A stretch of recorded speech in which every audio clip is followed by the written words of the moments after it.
In 7th grade, I lived in Mobile, Alabama. This town had a very creepy Deliverance kind of vibe. There was a concrete ditch near our house that we used to skateboard in. It was about 7 to 8 feet below ground level. The very first day we went there, we discovered a dismembered animal lying in pieces in the ditch with no skin. Many weeks or months after moving to Mobile, a friend named Sam and I decided to skate along the ditch, away from the neighbourhood and into the woods, to see where it would lead us. We followed it for a mile or so into the woods. It eventually ended at a vertical wall of earth and concrete, with 2 holes continuing forward.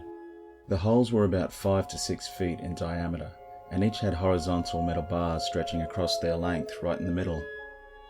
We stood there trying to decide whether to continue, when suddenly we heard a voice coming from the right tunnel. It said, "Come inside." My friend and I froze, terrified. Then other voices joined in. It seemed they knew we were terrified and they were laughing. There were adults' voices and also children's voices. Then an instrument started playing.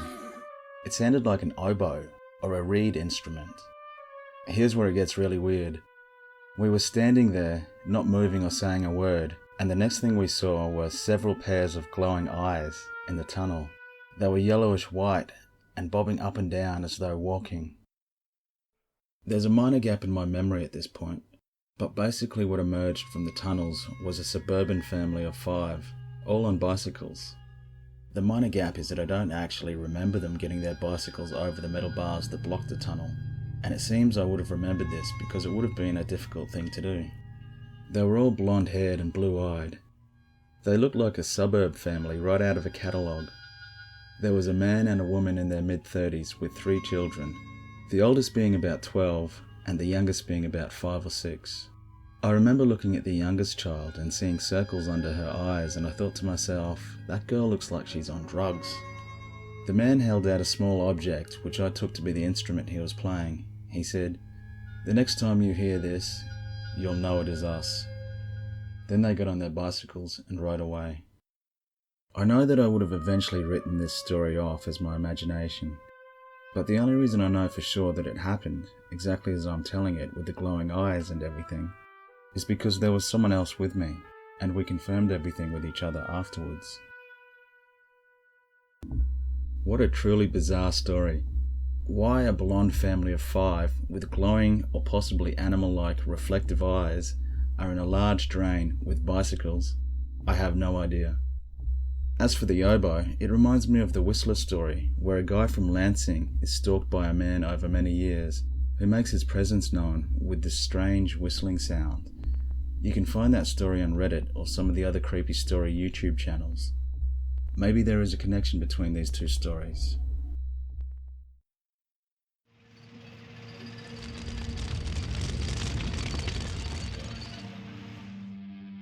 I was in high school with 2 other friends. We drove to the mall at about midnight because we heard the rumour that the Luby's restaurant in the mall stayed open later than the rest of the mall, and we had the plan to somehow sneak into the mall and run around at night. Well, we got to the mall and a Luby's was already closed, so we started driving back home. On the way back, there was a stretch of highway that was slightly elevated with a lot of forest on either side. Driving past this part, we all noticed a bright orange glow reflecting off these low-hanging clouds to our left. This glow was coming from inside the forest. We all thought it was a forest fire, and we were looking for adventure that night, so we decided to drive to the nearest neighbourhood and see if we could somehow get closer to this fire.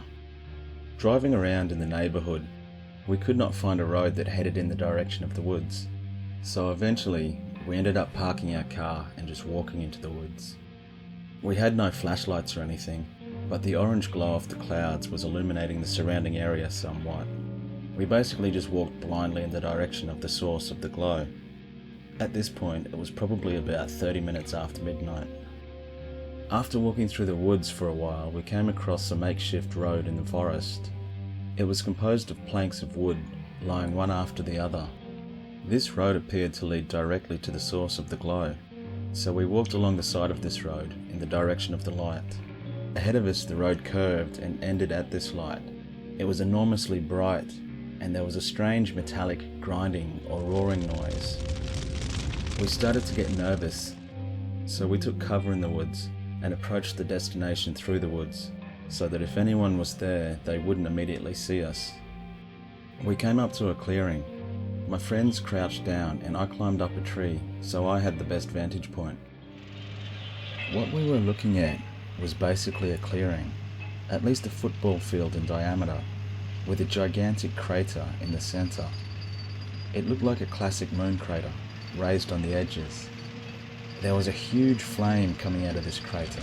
This flame must have been over 100 feet across, and the flames were as high or higher than the surrounding trees. Standing around this crater were approximately 15 to 20 men in yellow hazmat suits. In the centre of this flame I could barely make out a rectangular black object, maybe about the size of a refrigerator. In the background of the clearing behind this flame were several large trailer houses. Occasionally a loud metallic grinding or roaring would be heard from the crater, and the flames would leap even higher into the air. I climbed down the tree so I could tell my friends what I had seen. We contemplated just walking out there and asking these men what was going on, but we were young and scared that maybe these people would kill us because we saw something that we weren't supposed to see. Eventually we left, and we spent the whole night theorizing about what was going on in that strange scene in the middle of the night in the woods. If it was just regular people doing some ordinary, legitimate work, why do it at 1 a.m. in the morning?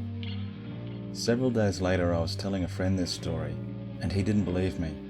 It was during the daytime, so we decided to go back to the scene. We basically retraced my steps exactly, parked in the same place and walked through the woods.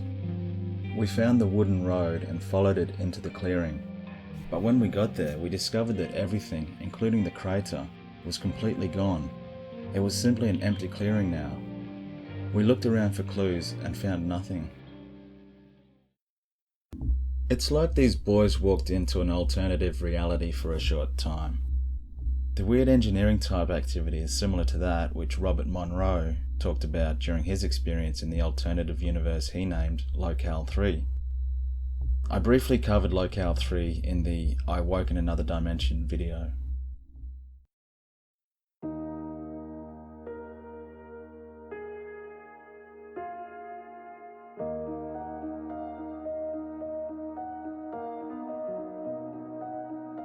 I was up in the mountains with my dad and my dog for a long weekend.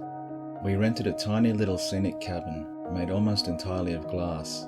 The door didn't even lock. Right next to the house, basically the backyard, was a small river. On the other side was a cement dam. The river flowed under a small road that was nearby, and the cabin was in a ravine where there were giant mountains all around. We hung out until nighttime, then went to sleep. Around 1 a.m, my dog woke me up because he needed to go outside. It was really cold, so I got all bundled up and put his leash on. I also grabbed a torch because there were absolutely no light sources outside. I went out past the deck into the grass right next to the river and turned my light on. I moved my light all along the edge of the mountain. As I did this, I saw something on the other side of the river. There was a man standing there, on the dam. Well, I guess he was a man. It's hard to say because he didn't have a face, and he was dressed all in black. He wasn't far away at all. We stared at each other for a while, and he didn't react at all to my shining the light directly into his eyes, and after a minute, I did the stupidest, most horror movie cliche thing ever. I called out, "Hello?"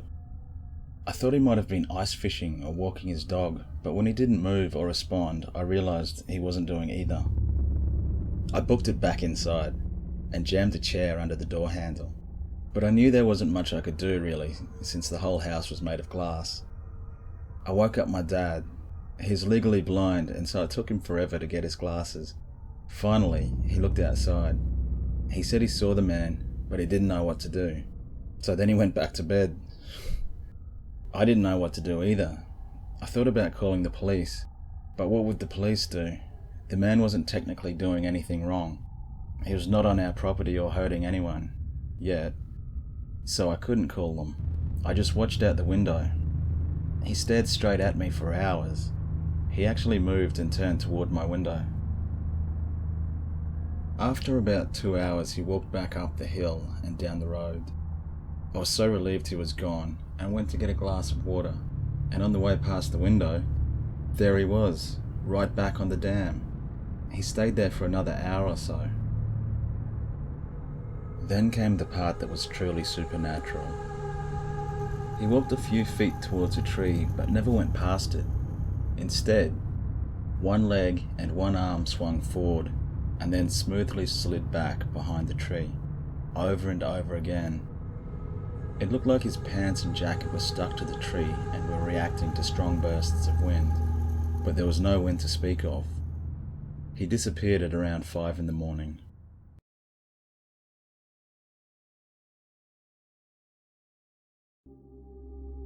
This story was told to me by a very close friend. I hope she won't mind if I pass it on. She and her husband and their black Labrador dog backpacked 2+ days into an undeveloped forest in Colorado. They picked a campsite for the third night that was next to a very small lake with gin-clear water that had a tiny island in the center, which was just a couple of feet above the water. She didn't say exactly what size the lake was, but it seemed like it might have only been about 200 to 300 feet across. The lake bottom was sandy with no vegetation, and the bottom sloped rather steeply to probably 10 to 15 feet deep. Then it rose up to the little island. The dog slept outside the tent and she and her husband slept inside. She woke up during the night and was petrified to hear strange noises. She said it sounded like a ratchet noise, like a boat trailer ratchet, that would go on for about 30 seconds and then there'd be silence, followed by a strange humming. This sequence continued for a long time. She wanted to look outside, but she was frozen in fear. She was able to reach over and shake her husband, but he was not responding or waking up. The dog never made a sound or movement. I don't recall if she said she went back to sleep or stayed awake for the rest of the night. In the morning, her husband finally woke up and said that he felt like he'd been drugged and could not recall being shaken or hearing the noises outside. After a bit, they got brave enough to crawl outside the tent, and their first observation was that the dog was somewhat traumatized and his hair had turned reddish. They walked from the tent to the lake shore and saw no mechanical marks in the sand, but they did notice large boot prints, military boots perhaps, that entered into the water. Due to the clear water, they could see the footprints in the lake bottom heading out towards the island. Remember the depth of the water? Yet these prints were visible for some distance under the water until they went out of sight, but with binoculars they could see the prints come up onto the island on the other side. After this, they left the scene as quickly as they could. This report has elements of an abduction experience. However, to me, the sounds the witness heard and the footprints left in the sand leave me wondering if perhaps it was some sort of human bunker on the island. Maybe somebody living off-grid, or less likely, the military. But how do you explain the footprints tracking under the water?